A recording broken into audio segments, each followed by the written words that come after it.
Bonjour et bienvenue, voici notre tour d'horizon économique, géopolitique, sanitaire et boursier. Nous sommes le mercredi 9 février et pour comprendre comment tourne la planète finance et qui tourne comme un moteur de F1, c'est sur la bourse au quotidien et nulle part ailleurs et l'épisode du jour s'intitulera Autant de verre, on se croirait au départ d'un Grand Prix. Oui, vous savez, quand les voitures ou les motos vont s'élancer pour un Grand Prix, eh bien vous avez 5 feux qui passent au vert. Eh bien aujourd'hui, on les a, les 5 feux. En effet, l'Europe affiche 1,5% de hausse. À Wall Street, on ouvre à plus de 1%. Le voyant est au vert également sur les marchés obligataires où l'on voit les taux se détendre de 4 points. Le quatrième voyant vert, c'est pour l'euro-dollar avec un euro qui progresse de 0,2%. Et enfin, le cinquième voyant qui passe au vert, c'est l'once d'or à plus 0,4% qui refranchit les 1830. Bon, on peut évidemment faire un lien entre la détente des taux après une culmination, et il faut revenir quand même sur ces scores. On a vu le rendement de notre OAT franchir le cap des 0,70. Pour les Bund, on s'est hissé au-delà des 0,30. Les T-bonds américains, ils ont affiché jusqu'à 1,97 de rendement hier. Et enfin, le BTP italien, l'indice donc des taux italiens, lui, il a affiché jusqu'à 2,3% et aujourd'hui, il en repère environ 0,6. Alors, on respire un petit peu mieux. Les dernières déclarations de Christine Lagarde ont été perçues comme un petit peu moins hawkish, un petit peu moins faucon que la conférence de presse qui avait suivi donc la dernière réunion de la BCE. Et aux États-Unis, 2,5, 3 points de moins, bah là aussi ça contribue un petit peu à détendre l'atmosphère, avec un membre de la Fed, Raphaël Bostic, qui lui envisage que l'inflation puisse à partir de maintenant culminer et entamer sa décrue en direction des 2%, sans fixer évidemment d'horizon de temps. Alors ça, peut-être que les opérateurs avaient guetté une occasion de procéder à des rachats à bon compte.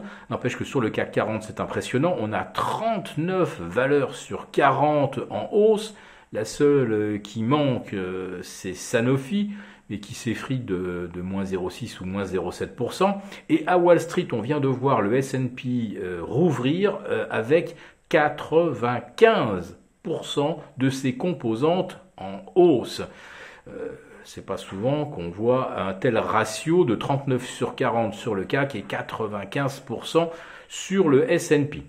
Donc, on va peut-être vivre une des meilleures séances de l'année. En tout cas, c'est une des rares séances cette année où on aura vu donc les 5 voyants au vert. Autrement dit, quoi qu'on ait acheté quelque part, on gagne à tous les coups sur les actions, sur les obligations, sur l'euro, sur l'or. Alors bon, sur l'or, soyons quand même réalistes.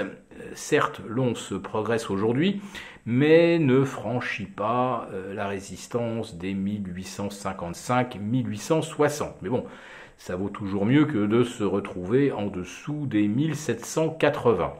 Et vous lisez des papiers en ce moment où la hausse de taux est considérée comme un vrai danger pour l'or à moyen terme, en se référant au comportement de l'or lors des précédentes vagues ou précédents cycles de hausse de taux de la Fed et de la BCE. Sauf que, nous vous l'avons déjà expliqué, si la BCE et la Fed font des moulinets contre l'inflation, nous pensons que la marge de manœuvre à la hausse est quand même très réduite et qu'il se pourrait bien qu'après 3 ou 4 resserrements monétaires, les banques centrales considèrent qu'elles ne peuvent pas aller au-delà, dans la mesure où les États sont surendettés et au-delà de 1,50% de loyer de l'argent, on n'est même plus en mesure de faire face aux échéances. En tout cas, la question se poserait sérieusement pour la France, pour l'Italie et surtout pour la Grèce. Je vous rappelle qu'on a vu le 10 ans grec s'envoler jusque vers 2,50. Là, comme on dit, il est temps d'envoyer les pompiers parce qu'il y a quand même un petit peu le feu. Donc, un optimisme qui n'épargne aucun secteur aujourd'hui. On aura peut-être demain, on fera peut-être preuve demain d'un petit peu plus de prudence avec la publication du CPI américain. Alors évidemment, on peut aussi imaginer que l'inflation revienne de 7,2 à 7%, auquel cas les propos de M. Bostic trouveraient une forme de confirmation et ça plairait beaucoup au marché.